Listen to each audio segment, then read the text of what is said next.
In this lesson, we'll be practicing with solving equations and inequalities, meeting the requirements for TEKS 610A. Asia, Tom, Ashley, and Jaden must determine values that are true for this inequality. So it appears as though the first thing they're going to need to do is solve the inequality, and then look at the table to see which of these students has a solution that would make the inequality true. So to solve the inequality, the first thing I would do is draw a do-undo t-chart. X over 8 is greater than 3. Well, we know that a fraction is a division problem. So the do, what's happening with the variable right now, is divide by 8. So our undo will be the inverse operation, or the opposite, which is to multiply by 8. So if I multiply both sides of this inequality by 8, I'll find that 8 times x, or 8x, divided by 8 makes 1x, or just x, which is greater than 3 times 8, which is 24. X is greater than 24. So now let's take a look and see which of these students has a value for x that is greater than 24. Asia says x could be 30. Well, that's true. If x is greater than 24, certainly x could be 30. Tom says x could be 22. But if x is greater than 24, is 22 greater than 24? No. So Tom has an incorrect answer. His solution would make the inequality false. Ashley says x is 24. But could it be 24? If x is greater than 24, can x be 24? No. So Ashley's solution would make it false as well. Finally, Jaden says x is 32. And since 32 is greater than 24, that would make the inequality true. Here's another way to look at this. You could draw on a number line on a graph, place 24 on that graph, an open circle, because 24 is not included, right? The solution set begins at 24, but does not include 24. And now all of the solutions are those numbers greater than 24. So any number larger than 24 would make the inequality true. And that's why Asia and Jaden's answers were correct, while Tom and Ashley's were incorrect. Macy solves the inequality as shown below. X over negative 12 is greater than 7.8. Macy's teacher checks her work and notices a mistake in her answer. What is Macy's mistake? Well, let's take a look at Macy's work. If the original inequality was x over negative 12 is greater than 7.8, and we drew a do-undo t-chart, what's happening to the x right now? A fraction is a division problem, so the x is being divided by negative 12. And so the undo will need to be the opposite or inverse operation, or multiply by negative 12. Did Macy multiply both sides of her inequality by negative 12? Certainly looks like it. Here's negative 12, here's negative 12. They're multiplying both sides of the inequality. So she used the correct undo. However, did you catch what she didn't do? Remember, when we multiply or divide by a negative, we need to flip the inequality symbol. And did she flip? She had greater than, she still has greater than, she still has greater than. She never flipped. Macy's work looks very good, except Macy did not flip the symbol.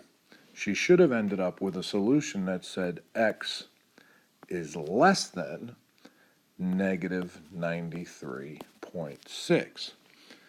Now, we could check her math too, just to be certain that one of the problems isn't how she multiplied 7.8. 7.8 times negative 12. We can do the multiplication just to double check that work as well.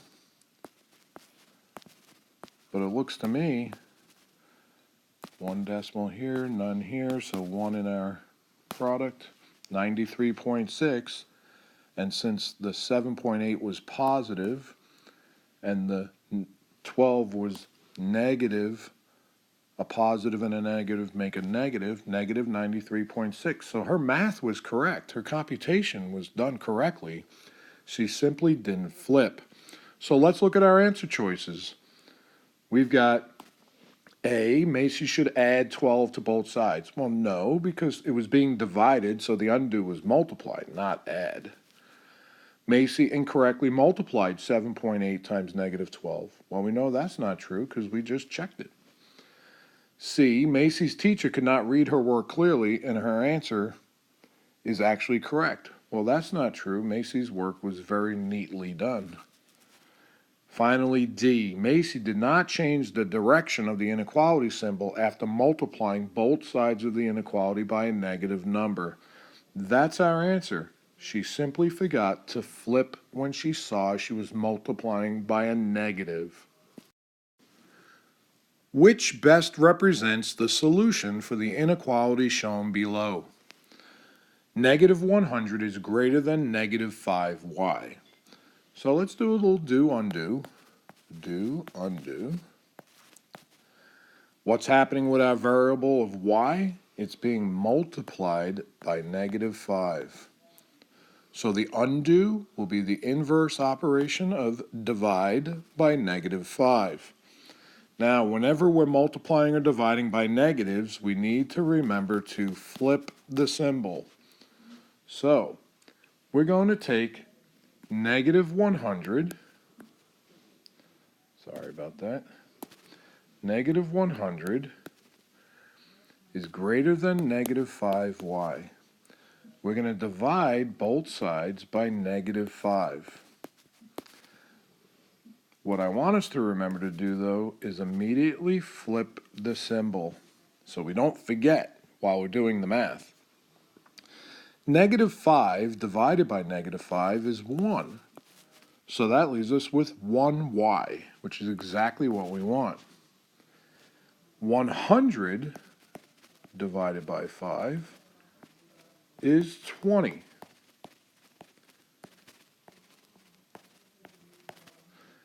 And since both the dividend and the divisor shared the same sign, the solution is positive. The quotient is positive.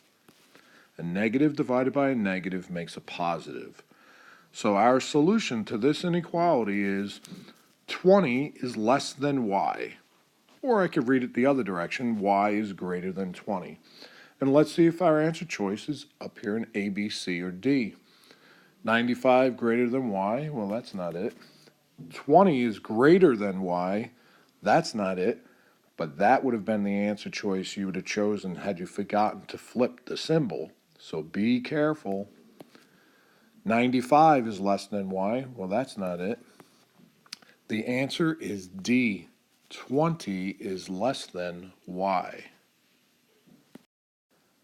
Samantha will construct a rectangle that has a height of 4 units and an area of up to 48 square units.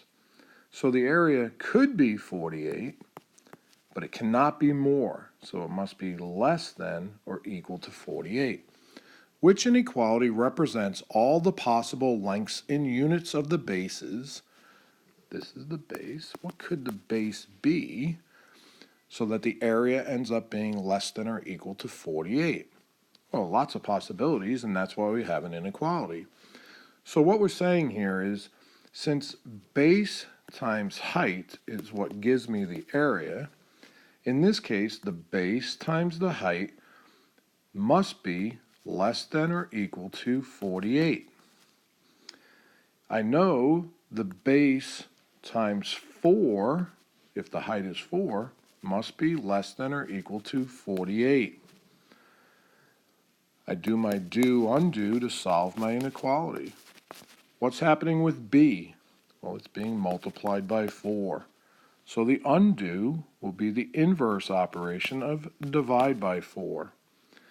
When I divide both sides of this inequality by 4, I find that 4 divided by 4 is 1. That leaves me with 1b, or just b. b must be less than or equal to 48 divided by 4, which is 12. My base must be less than or equal to 12. So let's check our answer choices. Do we have the base is less than or equal to 12? We sure do. Answer choice C. Find the measure of line segment YZ. What is the measure of line segment YZ if the perimeter of the triangle is 75.3? So the perimeter is 75.3. So let's talk about what we know. We know that line segment XZ, this one here, is 20.4 inches, right here.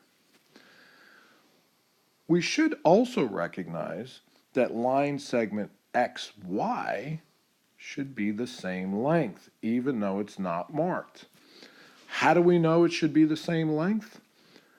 We should remember that when I have equal angles, the sides opposite those equal angles will also be equal. So the two angles at the base of this triangle are both 80 degrees. So therefore, the lengths of the sides opposite those angles should be the same length.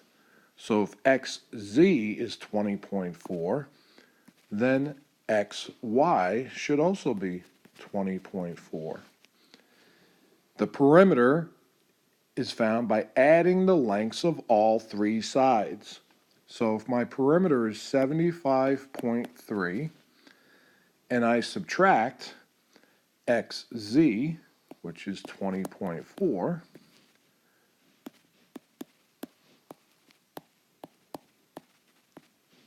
and then I subtract XY,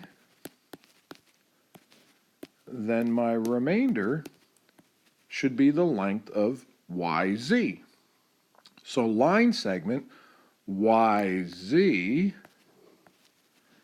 is 34.5 inches, which I can put into my griddable 3 in the tens place, 4 in the ones place, 5 in the tenths, and I bubble in the 3, the 4, and the 5. Now, you might be asking yourself, wait a minute, while that's the correct answer, following the rules that we're aware of concerning triangles, something's not right. Did you notice? Is it possible for YZ to be 34.5? If the smallest angle in the triangle is here at 20 degrees, shouldn't the side opposite it be the shortest? And in this problem, 34.5 is clearly longer than 20.4. The designer of this problem has made a mistake. 34.5 is your answer, but somebody has drawn up an incorrect problem.